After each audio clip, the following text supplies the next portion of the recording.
Kalau Kaisang ngomong semacam itu, maka artinya sebaliknya. Oh begitu bacanya. Ya, artinya sebaliknya.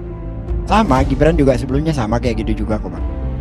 DNA mereka itu adalah bagaimana membuang Anies dari pusaran politik Indonesia. Itu udah DNA. Jadi Apa maksudnya dari Gibran juga, dari Gibran bapaknya? sebelumnya juga bicara sama. Enggak, bapaknya apa juga? Sama juga, apalagi. Jadi saya sampai pada tingkat ini tidak rasional ya, hiperbola. Tapi ini yang saya ingin ungkapkan. Kalaupun dia ngomong api itu panas, karena dia ngomong saya nggak percaya. Gibran itu Kaisang itu belum pasti, kami nggak tahu menau. Ini saya ingat waktu Gibran nyalon begitu juga Bang Ges ya. Oh kami nggak tahu, ini kan urusan MK gitu kan. Tiba-tiba operasi jadi gitu ya. Jadi menurut saya memang karena PSI pernah begitu, jadi orang nggak percaya kalau dikatakan Gibran itu hanya tes ombak aja. Bisa jadi Gibran ini udah pasang kuda-kuda, kayak Kaisang ini udah pasang kuda-kuda gitu ya.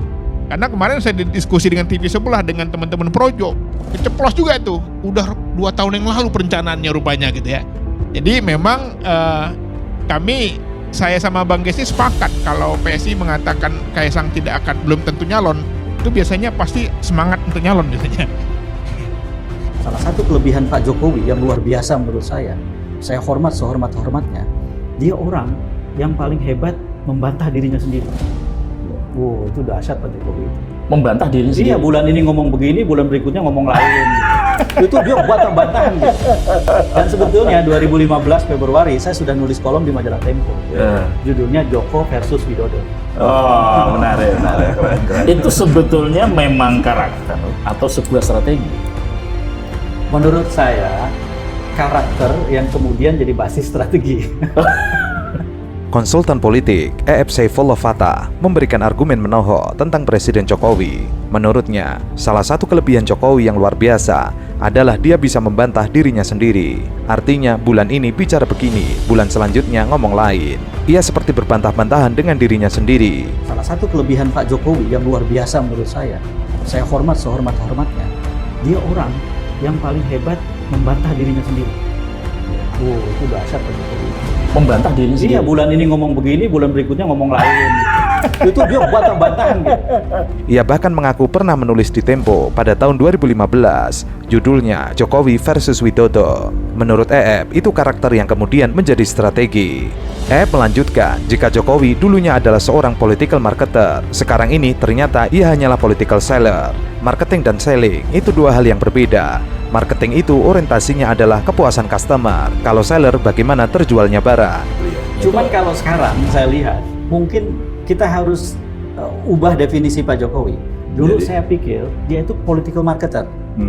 Sekarang saya lihat dia political seller. Marketing dan selling itu kan dua hal yang berbeda. Beda, ya. Kalau marketing itu orientasinya adalah kepuasan customer. Kalau seller itu terjualnya barang. Dan ini hard selling lagi ya. Iya, jadi dia tidak peduli bahwa ada sesuatu yang dilanggar, banyak yang ditabrak-tabrak. Itu bukan marketing itu. Itu selling itu. Lalu kemudian dia paksakan instrumen-instrumen bekerja untuk penjualan terjadi. Bansos dengan BLT, aparatur bergerak, memihak dan seterusnya. Itu menunjukkan bahwa dia bukan marketer ternyata. Dia seller. Artinya, ia tidak peduli lagi ada sesuatu yang dilanggar dan ditabrak. Itu bukan marketing, itu selling. Lalu dipaksakan instrumen-instrumen bekerja agar bisa menjual anaknya. Hal itu bisa dilihat di bansos, BLT, sampai aparatur berpihak. Apa yang dilakukan Jokowi ini adalah amarah yang diperlihatkan karena elektabilitas Gibran tidak sampai kepada yang diharapkan. Lalu mengutip Hasanah orang Solo yang mengatakan 4 tahapan saat menghadapi pesaing atau musuh, yaitu ngalah atau mengalah, ngalih atau menghindar, ngomong atau bicara, dan ngobong atau membakar. Dan yang dilakukan Jokowi saat ini adalah tahap keempat, yaitu ngobong atau membakar. Dalam Hasanah orang Solo mengutip Joko Widodo sendiri yang ia sampaikan ke saya 2012. Orang Solo itu kalau disakiti atau dizalimi atau merasa ada sesuatu yang harus dia lawan, melawan dalam 4 tahapan. Ngalah, ngalih, ngomong, ngobong. Itulah tahapan melawannya orang Solo. Ngalah itu dengerin aja orang ngomong, seolah-olah kita setuju. Bahkan kalaupun tidak setuju, keluarnya nggi itu ngalah. Ngalih itu menghindar, nggak ketemu orang itu. nggak mau ngomongin itu, menghindar dari isu itu sudah mulai masuk ke berikutnya. Udah nggak mau lagi berhadapan muka dengan kita. Diundang nggak datang. Kalau tadinya diundang datang, nunduk-nunduk, duduk di depan, kitanya duduk di tempat yang lebih tinggi, itu ngalah itu. Ketika ngalih, tidak datang. Ulang tahun tidak datang, itu ngalih. Kalau ngomong, udah mengekspresikan dalam bentuk verbal. Saya nggak suka yang Anda bilang. Atau kalau karena dia tidak ketemu langsung, saya nggak suka. Nggak benar itu dan seterusnya. Atau lewat orang lain gitu. Disakiti si saya, dilecehkan si saya. Itu kan mulai bermunculan tuh. Sebelum akhirnya seperti sekarang, ini ngobong. EF lalu menjelaskan alasan kenapa Jokowi hari ini sudah ke tahap ngobong.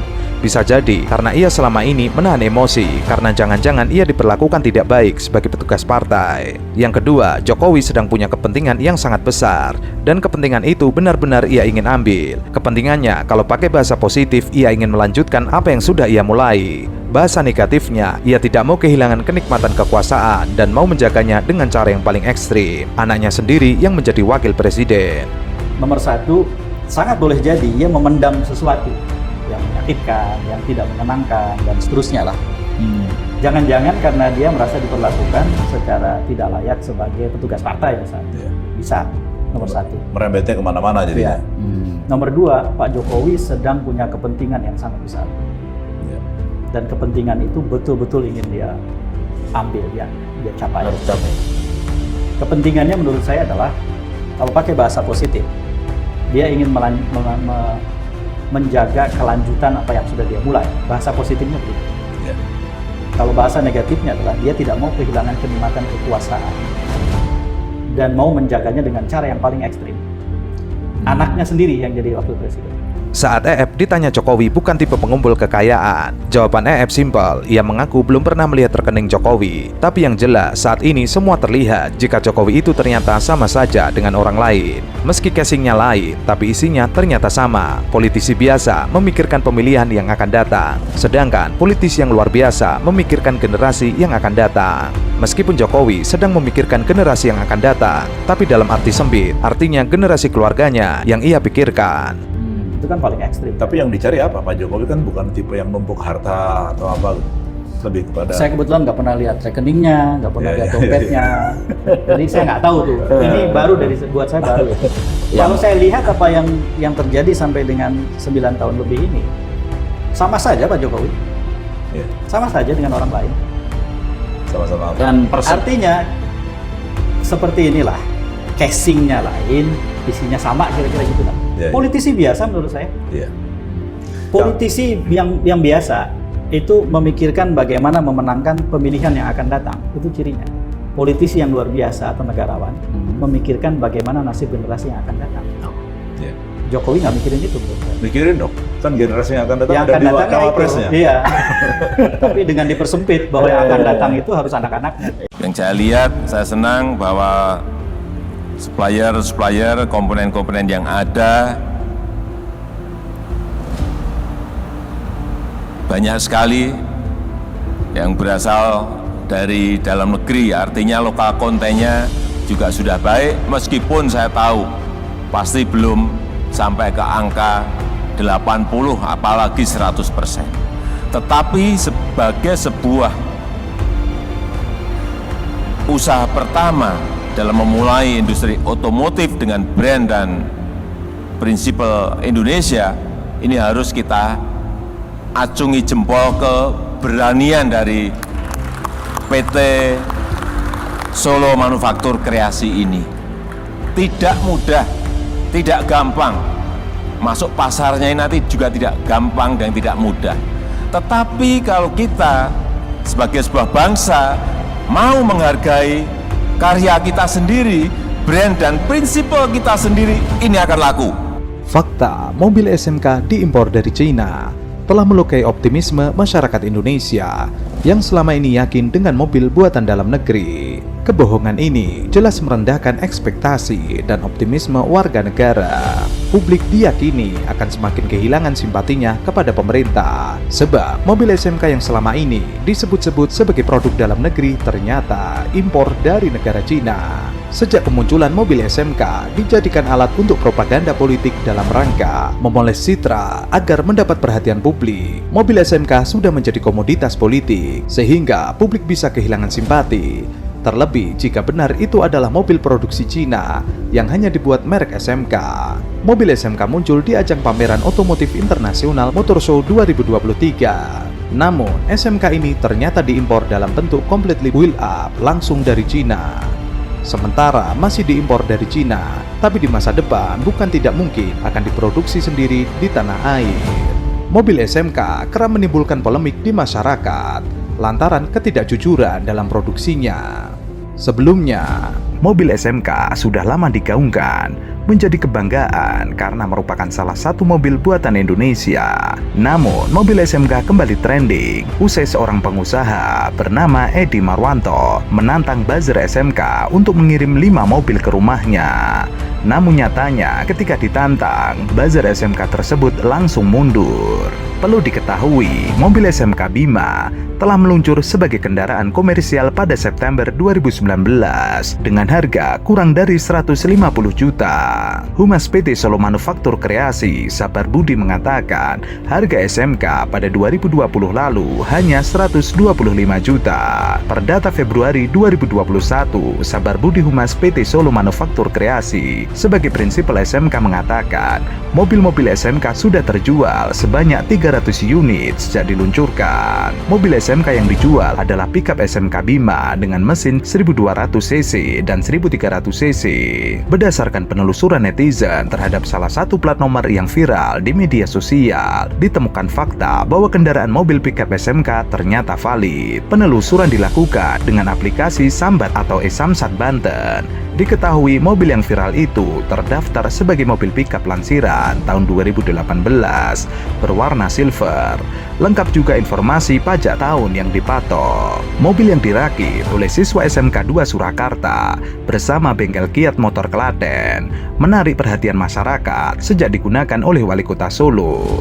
Kabarnya mobil dengan nama Kiat SMK ini sudah dipesan 4.000 unit. Namun hingga kini mobil yang dijadikan bahan kampanye Jokowi ketika pemilihan Gubernur DKI Jakarta 2012 yang lalu dan pemilihan Presiden 2014 dan 2019 tidak kunjung diproduksi dan dijual untuk umum. 10 tahun SMK di showroom nggak ada, di OLX nggak ada, di Karmudi nggak ada, cuma ada dalam hayalan. Hidup kalian kok betah dalam hayalan. Hayalan kalau si Anu jadi presiden bakal begini, kalau si Anu jadi pemimpin bakal jaya NKRI, ngimpi lu pada. Kalau mau wujudkan mimpi bangun pagian, ucap Edi. Tidak apa-apa, ini kan sudah terwujud juga. Saya sebagai inisiator, jadi bisa jadi ada inisiator, ada yang beli, ada yang industri. Dan ini salah satu sudah diproduksi. Sudah produksi kan tinggal nanti yang beli. Yang beli kan banyak. Jadi kan buat mobil itu nggak gampang. Tapi dengan perjalanan jauh toh jadi juga kan. Jadi ya, saya bangga sekali. Bukan apa yang kudapatkan, tapi apa yang kupersembahkan kepada bangsa dan negara. Jadi ini namanya kendaraan yang lahap untuk menelan barang. Lahap untuk menelan barang. Kalau mesinnya gimana Pak? Ini mesinnya dari mana? Mesinnya justru ini kan sekitar 1.200. Jadi relatif untuk badan yang besar ini kan cc-nya kecil. Tapi cc-nya ini cukup powerful. Karena pada saat saya coba dan diakselerasi dia bisa mengakselerasi cepat. Buatan mana mesinnya Pak? Mesinnya multiple source. Ya mau gimana lagi? Yuk, bawa yuk. Tahu nggak perbedaannya SMK tuh yang ada di depan kita? SMK Bima. SMK Bima nih. Yang ini nih sama doi. SMK sama doi. Sama-sama guip, tahu nggak? Kadang ada, kadang nggak ada. Ntar ada, ntar kalau butuh nggak ada. Biar nggak dibutuhin, nongol. Siapa sih yang suka kayak gitu? Gak jelas orangnya. Siapa sih yang suka kayak gitu? Kamu. Cowok suka gitu kan? Iya sih. Iya. Iya. Galau-galau. Ya, berita pertama datang dari produsen mobil dalam negeri SMK yang mendadak bikin heboh. Lama tidak terdengar kabar mobil yang sempat viral ini muncul di ajang pameran otomotif International Motor Show 2023. Mobil produksi SMK bernama Bima memang sering dijadikan sebagai ikon mobil buatan nasional. Tapi ada kabar mengejutkan pemirsa, ternyata mobil ini bukan produksi dalam negeri, melainkan diimpor dalam bentuk completely built up langsung dari negara China. Bima versi bahan bakar listrik ini pun dipamerkan di Indonesia International Motor Show 2023. Untuk mobil ini SMK memang harus atau masih mengimpor. Namun untuk lini produk SMK lainnya sudah diproduksi di dalam negeri. Saat ini Bima EV dibanderol seharga Rp530 juta. Dan untuk menekan harga, SMK pun sudah memiliki rencana untuk memproduksi kendaraan ini secara lokal di pabrik Boyolali, Jawa Tengah. Kan tadi saya sudah jelaskan bahwa pandemi ini kan kami mensupport kebijakan pemerintah untuk protokol, dan kami juga kan electrical vehicle itu kan teknologi baru yang kita sebagai local brand dan juga pabrik lokal, di mana kami punya tenaga juga dari lokal. Kami butuh riset dan transfer teknologi untuk bermitra, sehingga pada momen ini kami adalah membuat satu keputusan waktu yang tepat kami keluar di event IMS yang terbesar ini.